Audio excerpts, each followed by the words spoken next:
Salutare iubitorilor de două roți! Astăzi o să vă arăt cum i-am dat o nouă viață scuterului meu. Am aruncat toate becurile vechi la gunoi și am inventat becul LED din nou. Haideți să vedem! Sfatul meu este să aveți la îndemână o schemă a circuitului electric. Eu am găsit o variantă originală, după care am tradus tot ce era acolo și am recolorat fiecare cablu ca să înțeleg principiul schiței. Dar să începem cu începutul. Aici vedem cât consumă fiecare bec, dar cât consumă toate. 75 de W.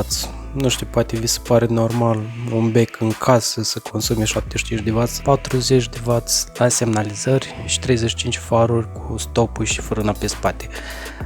La consumul becurilor pe LED, toate becurile împreună mi-au dat un 14,58 W. Aici toate datele tehnice a benzilor LED cu dimensiuni, cu consum pe fiecare bec făcut de mine. O să trecem mai departe la aspectul și detaliile de modificări. Pentru faruri am păstrat socul, am spart doar partea de sticlă unde am modificat și am aplicat banda LED. La semnalizări puteți vedea în stânga varianta modificată cu LED. Ați văzut mai recent detaliile tehnice. În dreapta aveți varianta originală cu bec simplu. Semnalizarea din spate e o poveste aparte, o să revenim. Stopul și frâna la fel puteți vedea în imagine, arată foarte mișto. Pentru semnalizările din spate am refolosit niște module de LED cu culori. Am eliminat tot ce era acolo, am păstrat doar carcasa din PVC care este acoperită cu silicon. Permite LED-ului să transmită difuzia aia de lumină mișto a semnalizărilor din spate. O notiță importantă: nu uitați să folosiți materiale calitative. Vă recomand să folosiți mufe sau papuci cu izolare, inclusiv și tuburi termo pentru a izola foarte bine cablurile.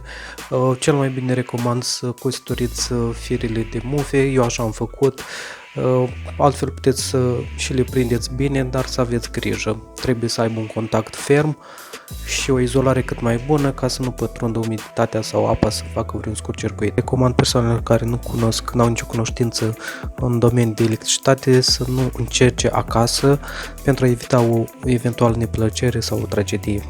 Semnalizarea pentru avare am făcut o schiță. În stânga este schița comutatorului, întrerupătorului pentru semnalizări stânga-dreapta. Am folosit un buton, bine, asta e doar așa informativ ce am găsit pe net. Am un buton rotund cu protecție pentru apă cu 4 pini.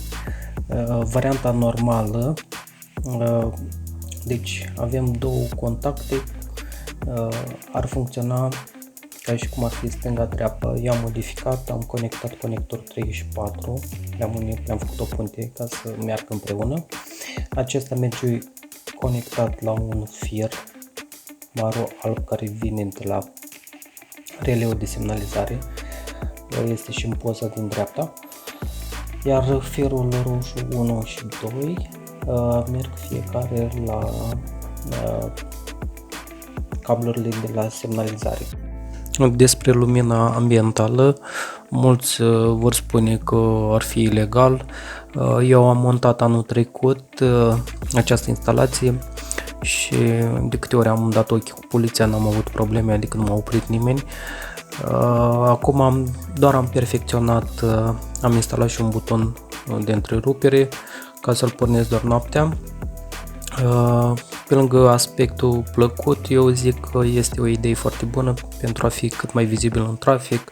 Cu toții știm că șoferii sunt foarte neatenți și nu ne bagă în seamă pe noi cei cu două roți.